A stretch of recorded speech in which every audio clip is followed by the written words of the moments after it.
Okay, and we have a nice group joining us today. So I'd like to welcome all of you who've joined us so far. We are excited to present this very timely session on fall driving presented by Lisa Kahns, our very own Traffic Safety Program Manager for the Minnesota Safety Council, as well as coordinator of the Minnesota Network of Employers for Traffic Safety program. Before Lisa gets started, just a few quick reminders. We are recording this session, as I mentioned, and it will be available on the Minnesota Network of Employers for Traffic Safety website for later viewing. And please ask questions and share input throughout Lisa's presentation. Please use the chat feature in the team's site here to ask your questions, because we all will be on mute for a majority of Lisa's presentation and will pull us off mute at the end. So yes, please use the chat feature to ask questions and share your input. So with that, I'll hand it over to Lisa. Thank you so much, Erin. Hello and welcome on this beautiful sunshiny fall afternoon. My name is Lisa Kahns. I am the Traffic Safety Program Manager here at the Minnesota Safety Council. And I also have the honor of being the Network of Employers for Traffic Safety State Coordinator, which is a funded program out of the Office of Traffic Safety. Today, we are going to talk about fall driving in Minnesota. I will start out with some defensive driving tips and techniques, and we're going to state the case on what's maybe going on here in our own Minnesota backyard. But really the topic of this is fall driving, because as we transition from summer to fall in Minnesota, there's the excitement in the air. The colors of the leaves are turning. All things are pumpkin and spice and football season and sweater weather. But as a traffic safety advocate and employers and employees and just people out on the roadways, we know that the weather can change in an instant. And I think we did see a great example of that last week. One day in Minnesota, it was 85, and the very next day, it was 50, 45 degrees out. We drive to work when it's dark and maybe a little bit of frost and fog, and then in the day it might reach 70 degrees. So today we're going to talk about how we can prepare ourselves, our vehicle, for the changing seasons, not only for fall. And then toward the end of the presentation, we're going to talk about what comes after fall, SNOW, and maybe I'll even get brave enough to talk about what that is with my outside voice as we move on. So I'm going to go ahead and share my screen. Once I do that, I don't get the opportunity to see all of you. But as Erin mentioned, if you have any comments, questions, feel free to put that in the chat. And then at the end of this presentation, we will go ahead and open it up for question and answer.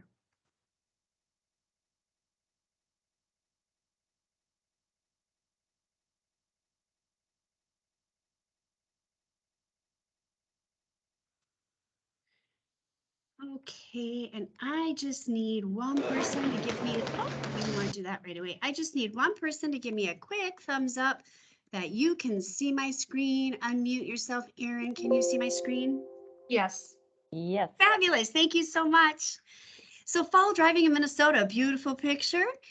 What I want to start with is a little bit of data. Did you know that motor vehicle crashes, unfortunately, are still the #1 cause of on and off the job unintentional death and the leading cause of injury death in the United States?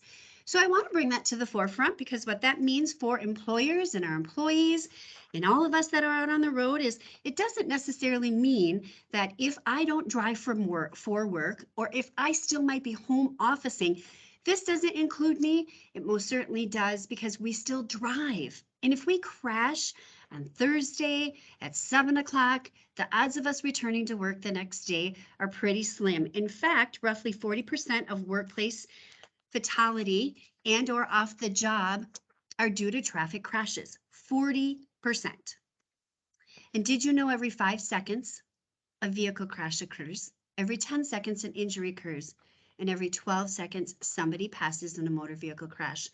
This is national data, my friends. We can do the math in the short amount of time that we're going to spend here together on what's occurring out on our national highways. Now let's take it back home. What might be occurring here right in our own backyard? I put this little comparison chart together for us. Here's what's happened over the course of the last 3 years. The 22 data is still a little bit preliminary, so I stopped at 2021. But this gives us a picture of what's occurred on our national and our Minnesota highways. 2019, 36,000 nationally, 364 fatalities. 2020, 38,000, 394. 2021, not such a good year nationally or in our backyard, 488. But here's the good news. We have good news to share. In our own backyard, we're doing great work. Speed is still the leading contributing factor to fatalities in Minnesota. We need to really wrap our hands around that, figure out how we can control that. And we're going to get to that a little bit later in this presentation. But today, to date, 369 fatalities versus 411 last year on this very same date. We're doing great work. Is there work to be done? Absolutely. And that starts right here with each and every one of us. Are we paying attention behind the wheel? Are we leaving enough room in front of the car in front of us and behind us? Eyes on the road, hands on the wheel. Driving for conditions and or the speeds, posted speeds. And do we have that buckle on each and every time we get in our vehicle? So what is defensive driving? We hear about it, we talk about it. Are we defensive drivers? Quite honestly, it's very simple: to save lives, to save time, and to save money. Defensive driving protects us from what's happening around us. It helps us make safe and legal driving decisions, practicing common sense, courtesy, and cooperation. I want you to think about those things: common sense, courtesy, and cooperation. When we get behind the wheel, is that how we are taking into consideration our driving habits these days? Or are we getting behind the wheel and we're pulling out of the driveway and we're thinking, I need to get from A to B? Or are we pulling out of our driveway thinking, I need to get from A to B safely, effectively, and courteously? A car comes in and needs to get in front of you and we're letting them. Are we speeding up and we're cutting them off? Are we allowing time for cars in front of us? Are we allowing time to make those quick, fast decisions? And are we recognizing the risks of the hazards of driving behaviors and conditions? So defensive driving, saving lives, time, and money. In the DDC collision prevention formula, which is from the National Safety Council, recognizing the hazards, understanding the defense, and acting correctly. Are you a defensive driver? Are you scanning ahead and around your vehicle? Are you knowing what to do if a hazard occurs? And are you choosing the safest driving maneuver to prevent that collision? We're going to talk about that because there are some safe driving maneuvers that can help us going into these fall driving months. Fog, frost, animals. So what is a preventable collision? It's when we as drivers do everything we can to avoid it. And they're crashes. You know, as a traffic safety professional for many, many years, we used to call those accidents, but we've decided that accidents are predictable and preventable. Because if we're doing everything we can reasonable, and we're a defensive driver, can these be reasonably avoided?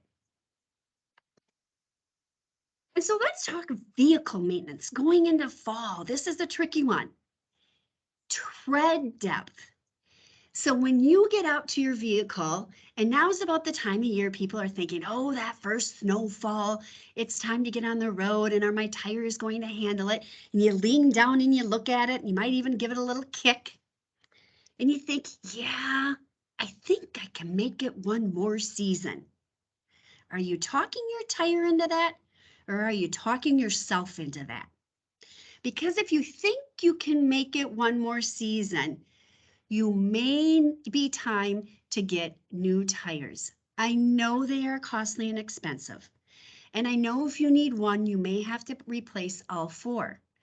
But the difference of good tire tread depth is the difference between you connecting with the pavement and hydroplaning on ice, on slippery leaves, on a wet surface.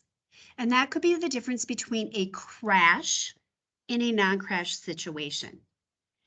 A good tire, performs better on rainy surfaces if they have enough tread depth. So make sure that you have good tires, good tire pressure. When it gets colder out, we know our pressure goes up and down. So it's good to make sure that you're keeping a close eye on those things right now, that your windshield wipers are good because it tends to be there's a lot more moisture out in the air at this time of the year, that your headlights are working appropriately and that they're all working and they're wiped off, and that your car battery is working. Because the worst possible case scenario right now is for these things not to be working, and then all of a sudden it's beautiful sunshiny day, and you get out on the road, and then something happens. You have no headlights, you don't have any fluid in your vehicle, and you need your windshield wipers, or your car battery dies, and you're stranded. And this is what can happen in that type of a situation. Traffic's flowing along. It's a beautiful fall day. This vehicle's on the side of the road. And look at how quickly an incident can occur. I'm not saying this happens each and every time, but if we take control of our vehicles and we really make sure they're highly maintained, then we don't have to pull over on the side of the road, where the side of the road is typically used for an emergency situation. An incident like this can be avoided if possible. So leaves, they're beautiful. We go up north, we go down south, we go down weekends, we go for walks, we post pictures on social media. They are absolutely lovely. But when you're trying to stop on them, they can be as slippery as ice. So let's remember that when you are on top of a really leafy situation, please drive slowly.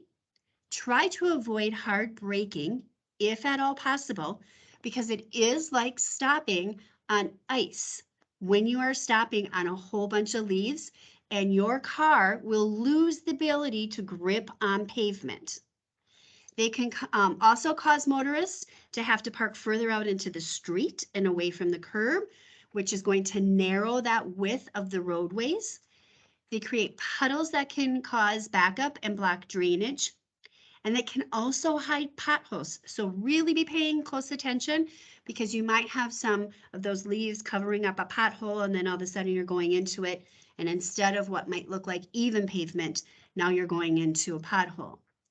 Leaves also have the ability to block pavement markings. So pay special attention when it becomes dusk outside, because those pavement markings are harder to see during this time of the year, especially during the evening hours, because the pavement markings are extremely hard to see.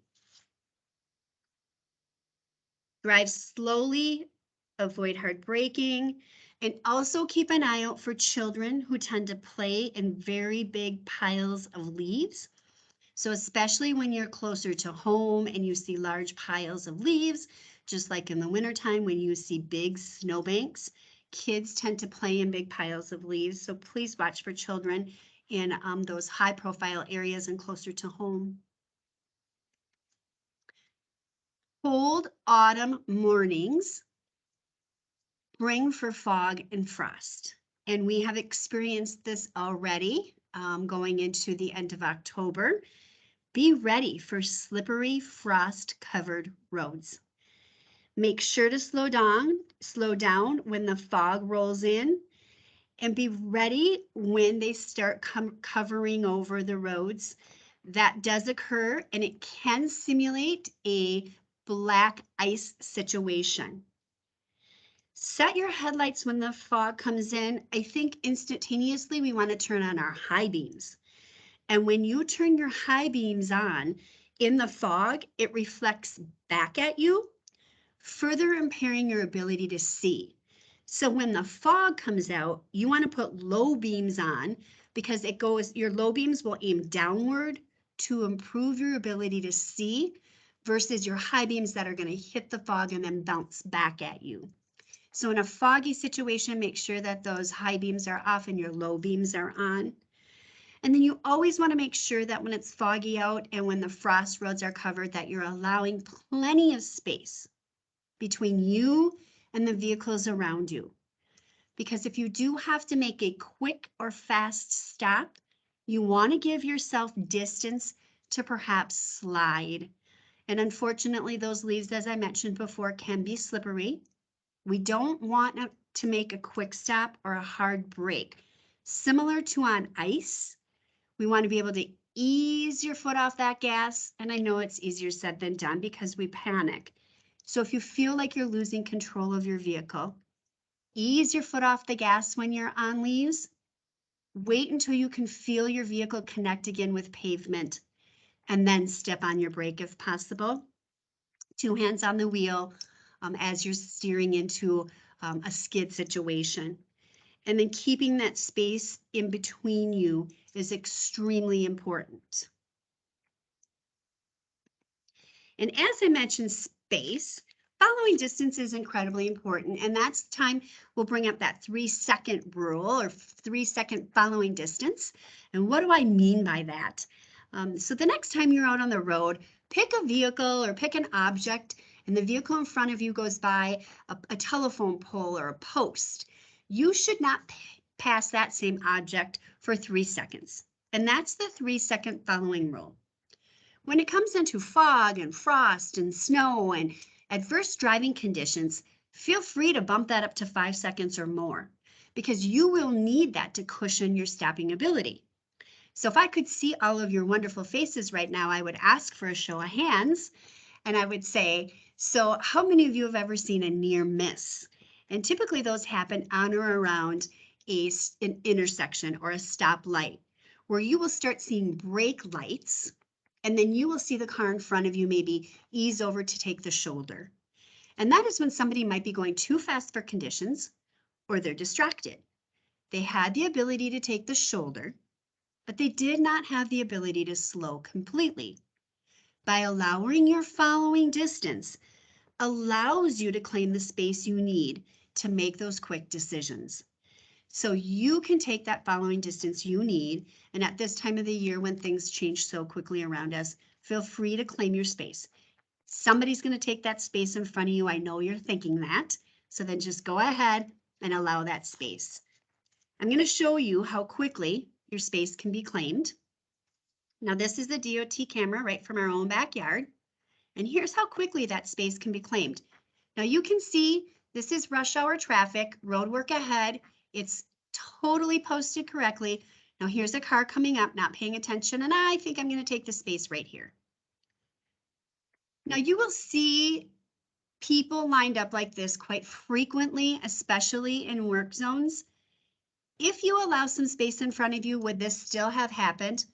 Perhaps, but you may have had time to not hit the car in front of you if you would have been the car behind.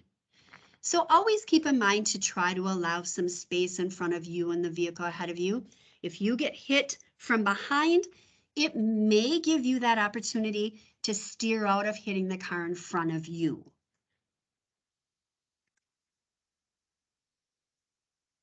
Adjusting to light and dark.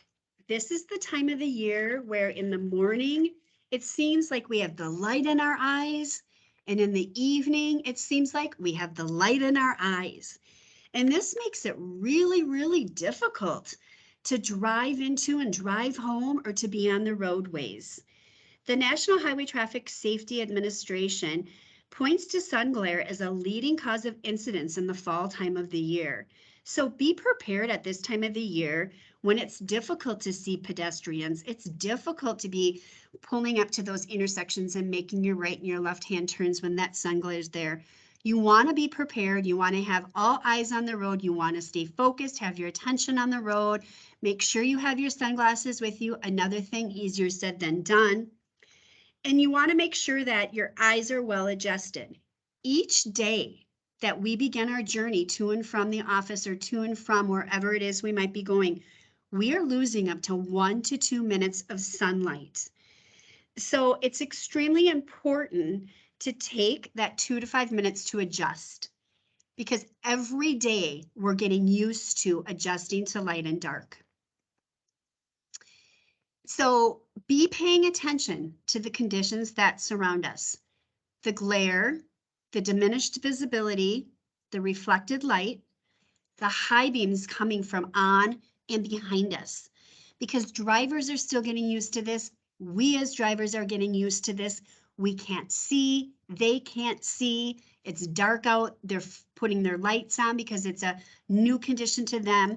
The traffic mix, people's driving behavior, because what surrounds us, we cannot control. What we can control, though, is how we deal with it. So setting that mindset of we're going into a different season, and right on the coattails of this season is another season. How we can control our driving behavior and preparing for it is what we can do. So darkness and pedestrians. Unfortunately, this time of the year is the time of the year where our pedestrian incident does tend to rise because it does get dark out earlier in the evening and it is dark out later in the morning times. So please, as pedestrians and drivers, it is extremely important for us to watch out for each other. We need to keep an eye out for pedestrians, and as drivers and pedestrians, we need to keep an eye out for walkers. Use extra caution when it's hard to see conditions. The example of the picture I used is a great way to make yourself visible. But we do know that sometimes when people are out for a walk or out for a bike ride, it's not as easy to see them during these fall early evening when it's getting darker out. So be prepared, be alert, never try to pass the vehicle when they are stopped at a crosswalk, a four-way intersection. Be very aware of your surroundings. If you pull up to a four-way intersection and there is a vehicle next to you that is stopped, use that as a guide. There may be multiple things happening at that intersection. Maybe there's a vehicle coming that's not going to stop. Maybe there's a pedestrian trying to cross the road. Use those things as warning signs when you're coming up to these intersections. As we're going into Halloween this weekend, be prepared to have multiple children out and about. They may not stop. You have the ability to, or vice versa. We all need to be watching out for each other when we go in to darker out early. Be mindful of children walking into and from the bus stops at this time of the year as well. And what can we do? As I've mentioned, it is a shared responsibility. I have a number of people who will say, well, I had the right of way or they have the right of way. And it does not matter who has the right of way if there is a crash or an incident. So crosswalks, be aware, let's share the responsibility and take control of what's going on in both of those situations. Make yourself visible and keep in mind, as the days get shorter, you will be likely driving in dark, longer, and more frequently in the morning and in the afternoon. So we need to be prepared for that.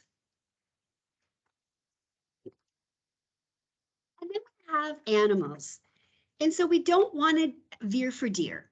And what do I mean for that? We need to keep a watchful eye out. Right now is mating season, and so they are on the move. When you see a deer, please do not swerve. It is more dangerous for you to swerve because you do not know what you're swerving into.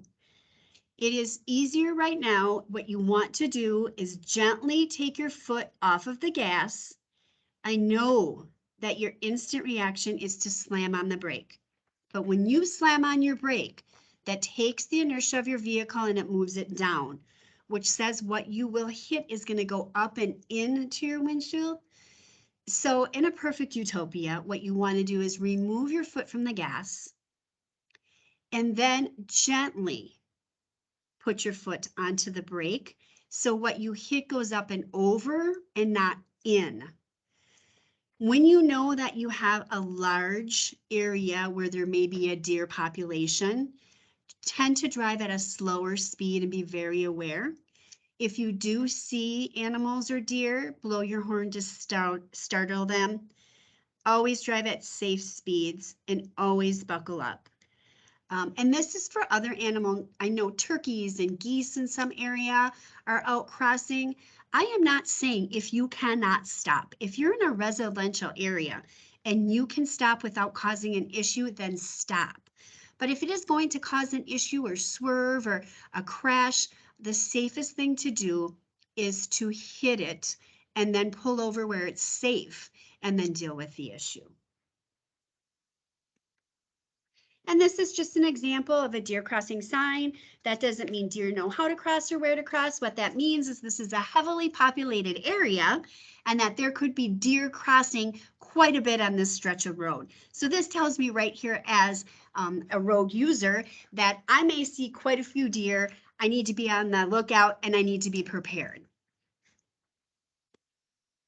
Early dusk makes hitting deer more likely, and this is a great map that I pulled. You can see 1 in 64 in Minnesota, we have a really high deer population, and so you just want to, again, be prepared. We know that we live in a deer populated state, and so some areas are going to be more heavily populated than others. Bridge decks. Bridge decks are another thing that we need to really, really watch out for.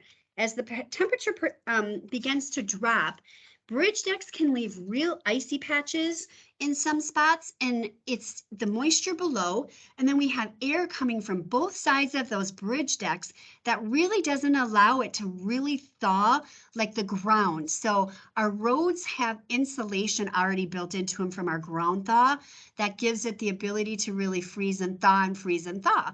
On our bridge decks, we have moisture below, and then we have heavy wind that hits it from both sides. And then we have shaded spots on our entrance ramps that really don't give us that ability. So they tend to have that moisture, and they tend to be able to freeze and stay a little bit icier in some areas. So we really have to be careful on our bridge decks. And when you are going across our bridge decks, you want to really watch for slippery spots and good condition, and where they are adjacent, where they have adjacent pavement, and then switching lanes, because that moisture stays below that slippery surface. And then you want to avoid, if you can, of really stepping on your brake if you do notice that you have slippier surfaces. Now, this is a camera footage. You can see there's a little bit of snow here. This is camera footage from a bridge deck. You can see that this car stepped on their brakes, and you can see what happened here. Now, that's not what always happens on a bridge deck by any means, but unfortunately, because, and now underneath of a bridge deck, this is also a really good view. Again, the ability for it to freeze and thaw is covered. It does not get the sunshine, and that is the same with entrance and exit ramps. They don't see the sun, and so they tend to stay a little bit slippier. So when it gets cold out, when the moisture and the frost, bridge decks and entrance ramps, pay extra special attention to them, slow down when you're approaching them and when you're entering because of that condensation issue. I do want to bring your attention to this as we go into the end of this presentation. The Minnesota Network of Employers for Traffic Safety is going to be launching a new website, which is going to have all sorts of information, fact sheets about what we just talked about, fall driving fact sheets, 5-minute talks that you can just take for your safety committees, back to your employees. This presentation will be taped and on this new website. So please be watching your email for our launch of our new website that is going to have just a number of resources readily available on there for you to be able to utilize and bring back to your employees with some turnkey resources. We will be having a winter driving before the snow flies. Are your employees ready for the road? That's going to be on November the 15th from 12:30 till 1:15. As much as I would like to say it's not going to snow here in Minnesota, it absolutely is. And there are a whole nother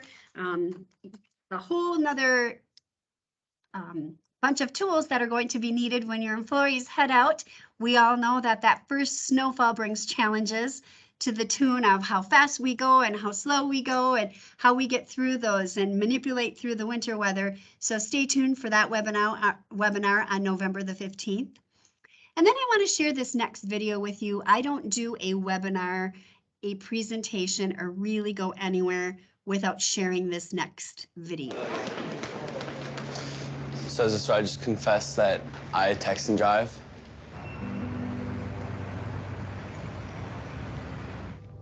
If I get a text, I'll look at my phone. It's definitely texting. Instagram, Twitter, Facebook. Snapchat. I do Snapchat and drive sometimes. Is that like making Snapchats or watching them? Making them. A, texting is like my main form of communication. Boredom, honestly. And B, well, no, I guess no, it's really just A.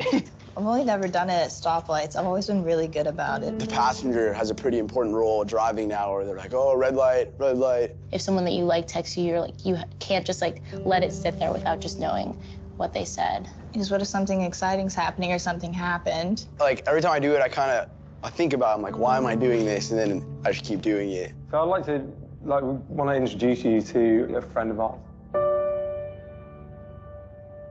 My name is JC. Hi, Alexis. Hi, Dash. Justin, nice to meet you. Nice to meet you. I just really quickly want to have a chat, tell you what happened to me. When I was 21 years old, driving home from my college graduation ceremony, driver on his phone was so distracted. He turned left into the intersection at a red light. Another car, an 18-wheeler, swerved to miss him and hit my family's car. And the resulting collision actually killed both of my parents. I spent 2 months in the hospital fighting for my own life, and then 2 more months in a rehab hospital, learning how to walk again, learning how to speak again, learning how to dress myself and how to feed myself. I live with a partially paralyzed body. I didn't have my daddy to walk me down the aisle when I got married.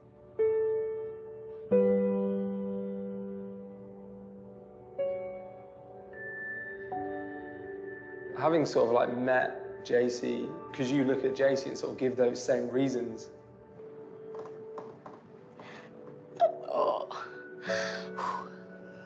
Usually I use my phone to change a song on.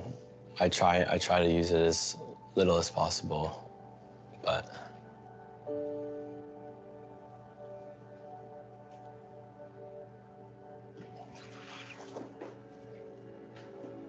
I'm not gonna look at my phone ever again.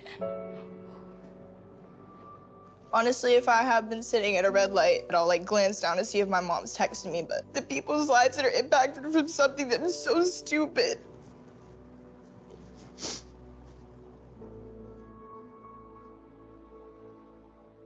I can assure you on my drive home right now, I'm not going to use my phone and drive, and I'm not going to do it when I go to work tomorrow and the next day after that until, it becomes a habit, and that just doesn't happen at all. I know this is hard. I'm sorry. It's hard for me too, but this is real. You have the power to really actually make a difference and do something about it.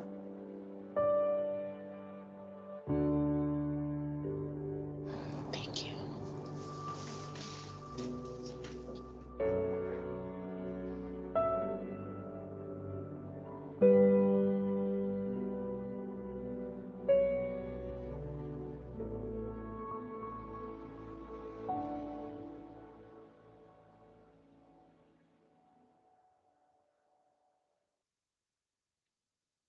I really feel like we all have the power within us to change our culture out on our roads, and it starts with each one of us as drivers. It's buckling up, it's driving safe in for road conditions and the speeds, it's paying attention, it's driving not impaired, not distracted, it's being defensive drivers. And so if those things are being done, we can handle fall driving, we can handle winter driving. It's paying attention to our surroundings. And I think it's being good employers and having good policies and sharing these messages with each other. And if we do that, we can change our driving culture in Minnesota, I have no doubt. And so what I want you to do is think of the 5 most important people. You have hundreds, I know you do. I want you to think of 5. You have them? They think as much about you as you think about them. So thanks for joining me today. And when you get in that car and drive, think about them and get home safe. I'm going to unshare my screen And we're going to go and we might have questions and answers. We'll see if there's any in the comment section. And if any of you have any questions, just raise your hand. You can ask them outright. But now's the time to do so. Any questions? And this presentation is also available. So if anyone, Craig Flynn has a question. Go ahead, Craig. Hi, Lisa. Thanks for the great presentation. I sent you a little private message asking for a favor. I don't know if it's available or not, but we'll see. Okay. My question was going to be, when you had the statistics about on and off the job, Yeah. people killed in Yeah. crashes, do you have any breakout of how many on the jobs were law enforcement involved in chases? Oh, I can, I don't off the top of my head, but I can see if I can break that out for you. Okay. I'm just kind of interested in that different perspective.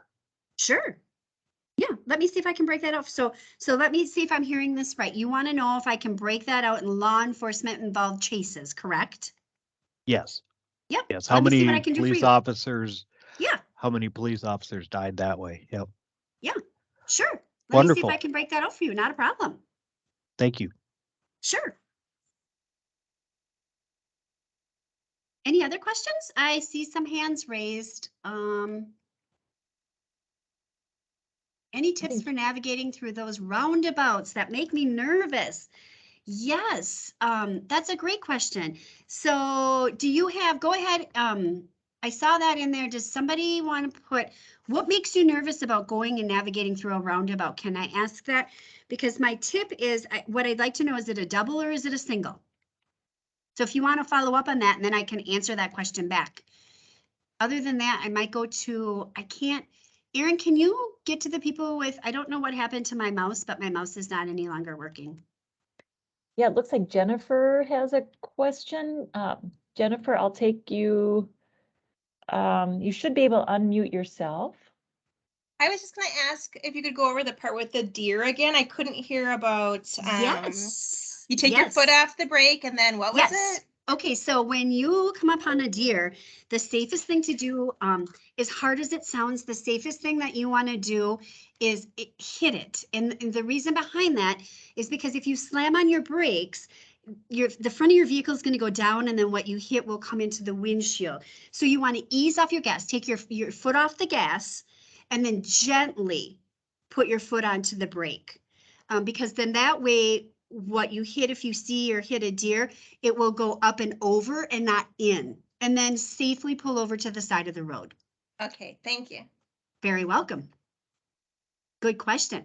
Okay, with those, I get nervous when cars are on my back and aren't, okay, I'm gonna try to move over into the chat really quick, and aren't happy with me. I'm not sure if I have the right of way. Okay, so when you go into a roundabout, when it's your turn and you take your turn into the roundabout, my advice is always, and it's the same with on the highway, nobody can make you go faster than what you feel safe.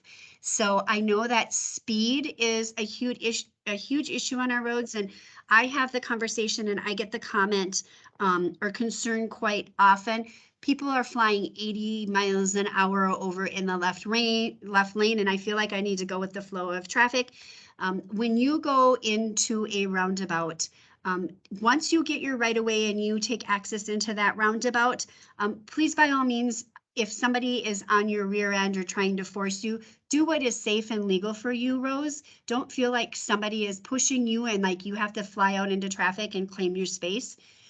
If you feel like you need to wait for a couple more vehicles to go before you feel what is safe and legal, that is what's okay for you. Does that make sense? And I'm going to follow up with you on that.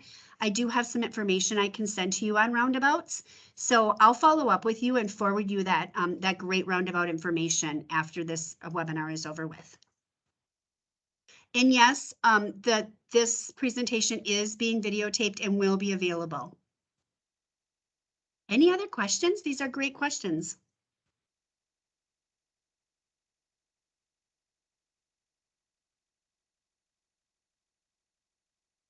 Okay. Well, if there aren't any other questions, I certainly will stick around for a couple more minutes here and see if any other questions come in. If not, thank you very much for joining today. This is going to be available. We did tape the presentation. And in November, please feel free to join us for the winter weather program, and that will be taped as well. Have a great fall afternoon and drive safe.